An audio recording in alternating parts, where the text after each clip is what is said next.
What's going on, guys? Welcome back to my channel here with the blown turbo R18 Civic. We're working on this thing, man, whenever we get an opportunity.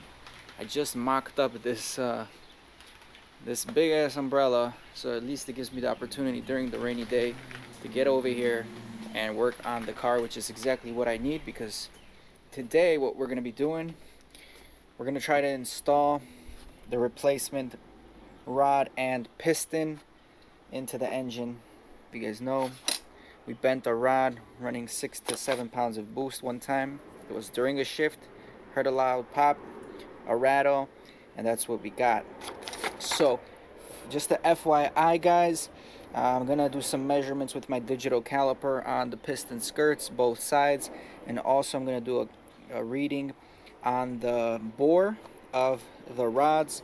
The rods have a different bore depending on what marking is on the rod. This is a rod 3. This is a rod number 2. So the 2 and 3 represent different sizes based on the Honda manual. I am reusing my piston rings that came off of my original piston. I checked the end gap in the cylinders and it was actually a little tighter, so I do want to go with the original ones. Everything is cleaned up, and then these are the bearings that actually came with the replacement rod, and I'm probably gonna rock these bearings. We still have to get it in there, plastic gauge it, and I'm trying to see if hopefully this piston and bearing combo is within spec. Otherwise we're gonna be delayed and we're gonna have to order some new parts, some bearings, and play around with that, which I'm really hoping to avoid. So let's get these measurements in. I did rent a spring compressor from AutoZone, about 12 bucks. You can return it in 30 days for free. I believe our pistons are 82 millimeter, and this works for 53 to 125 millimeters. So this will work. I just hope I don't chip a ring when I get it in. And right before we get it in, we're just gonna double check our gaps on the piston rings, make sure we clock them properly. Again, you don't want the gaps to be open on every side at the same area, because you're just gonna let a lot of oil and blow by. So there's a specific gap sequence where you should position the gaps on the oil ring, the compression rings, and the other rings. So we'll go with that. Alright, so far I checked the skirts, the new and the old, and it's pretty much the same. And again, this is not the most accurate tool from Harbor Freights, but what we checked is the skirt area from side to side right here at kind of multiple locations, and that checks out. So now I'm going to check the bores here, see if they check out, which I think they did because I checked this already before. I'm just double checking, writing it down before I throw it in the car so I can rule out stuff later on.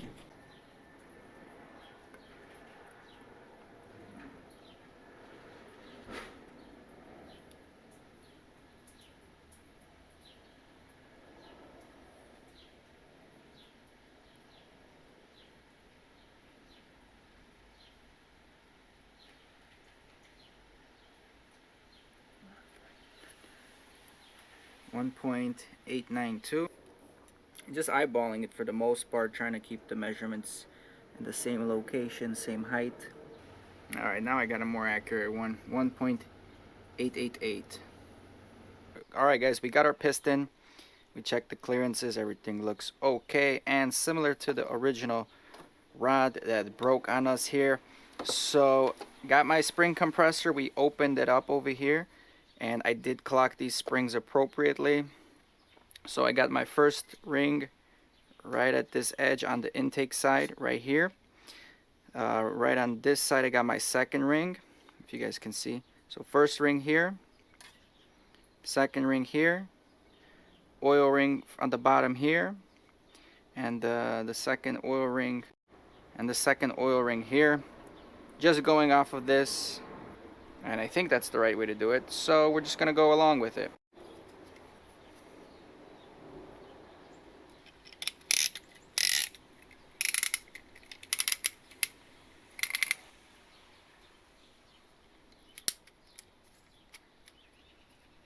Trying to get that nice and tight. That's about as tight as it can get. There she goes.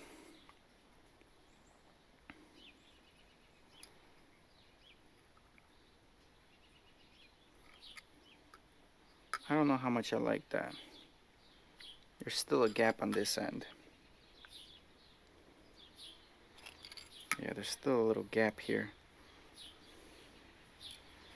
I don't know, boys. Maybe we gotta use this side as the side down.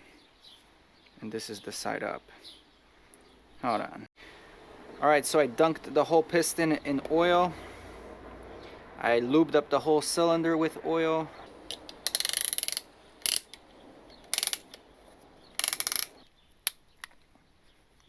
Alright, that's as tight as this is gonna go. Again, well lubricated here. Now let's go on the cylinder here. We're gonna clean off the cylinder first. I'm gonna clean this off here.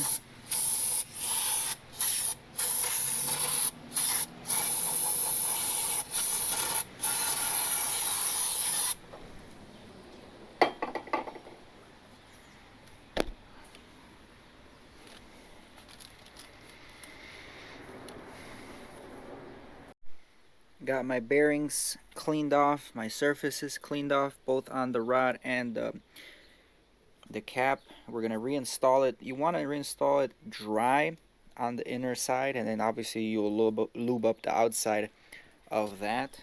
The rings don't really matter if they're up or down. We're gonna align the tangs here. You see the tang, the little cutout? That can go in first. Pop that in. One's down.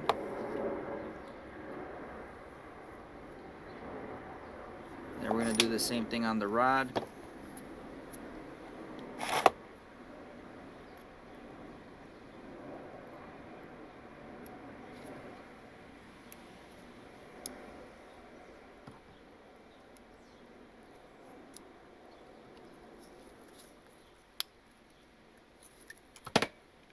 Nice and tight.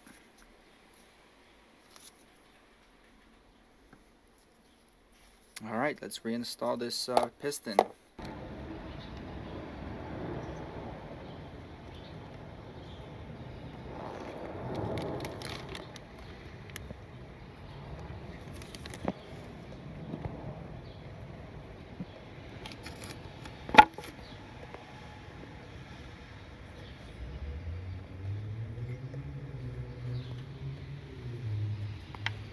Remember, intake side facing this way, exhaust side facing outward. You see the piston, there's an arrow to the left. All these pistons are pointing to the left. I don't know, guys, this is kind of sketch. I don't know if it's even sitting flat.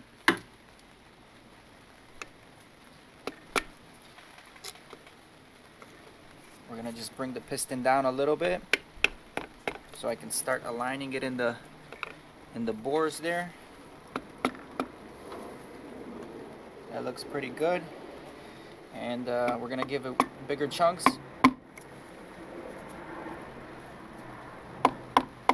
And I think it got stuck somewhere.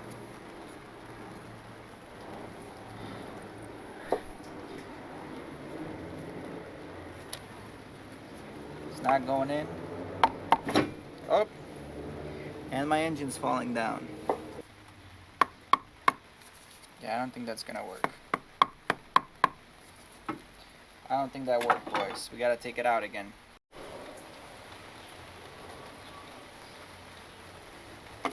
Okay, one hard one and we're done.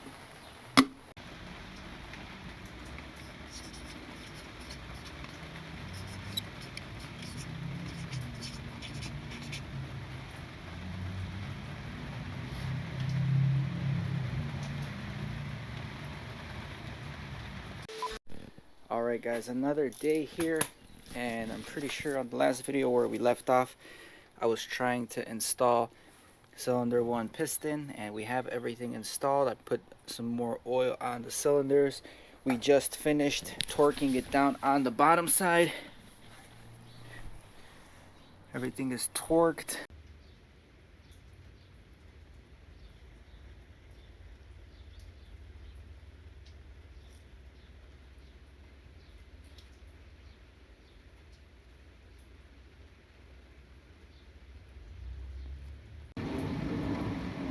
There's your oil clearance, 15 thousandths. This would be too tight. 2,000s would be maximum service limit. So we're right on the money right here, boys. Right on the money. Looks good. Bearing clearances check out. And I actually rotated the motor a few times, and look at this.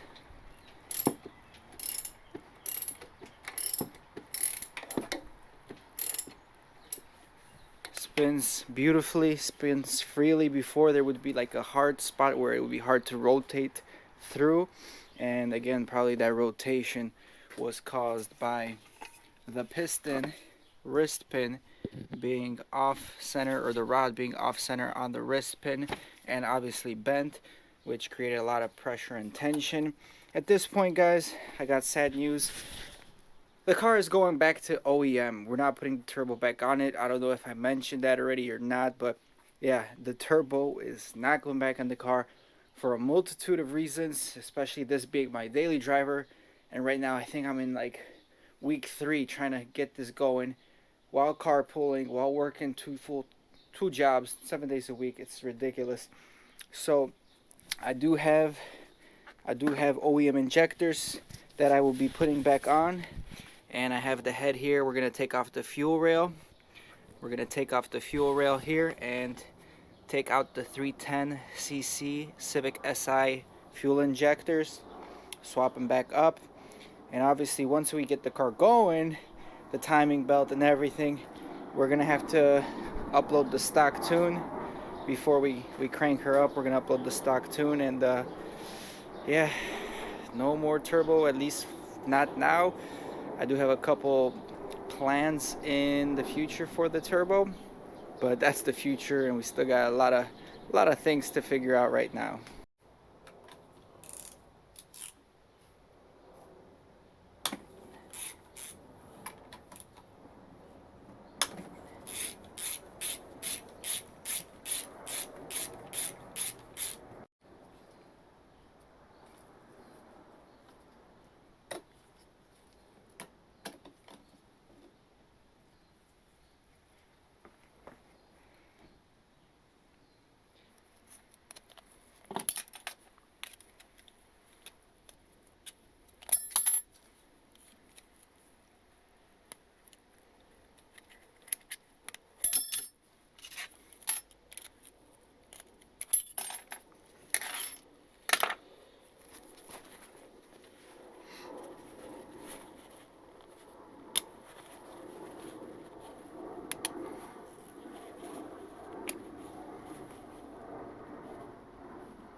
This is the rebuild kit I have for the SI injectors here, and the OEM ones.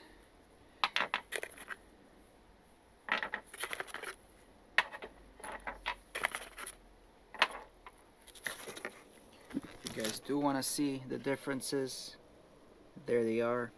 Stock SI going back in.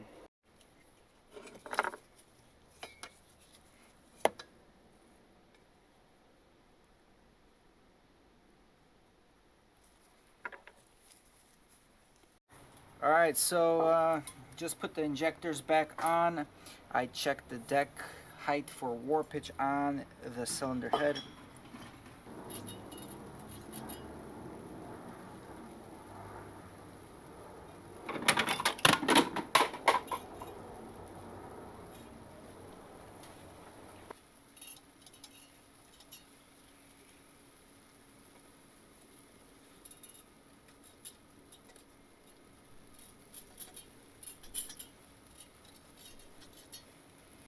Alright guys, I'm giving myself the okay with my do-it-yourself checking method of deck height. Both the block and the head seem to check out based on the non-precise precision straight edge that I'm using. So with that being said, we're gonna assume that the head and the deck is straight. Ideally, you want to take this to a machine shop, the head, have them measure it, make sure everything is nice and straight and within specification. So when you're going through this whole big process of installing this and reinstalling it, you know it's done the right way, and you're not gonna have to take it all apart again if your cylinders don't seal, because even though we fixed the knock, we can still put everything back together, and let's say it's leaking.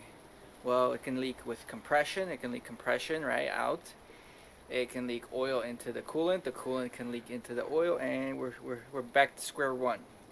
So I'm really crossing my fingers this works out. I'm hoping there are no leaks. As you guys saw, the engine turns beautifully right now. Right now it's actually it's also snowing. I don't know if you guys can tell, but it's starting to snow, which is just amazing. I'm just glad I got this little roof over my head.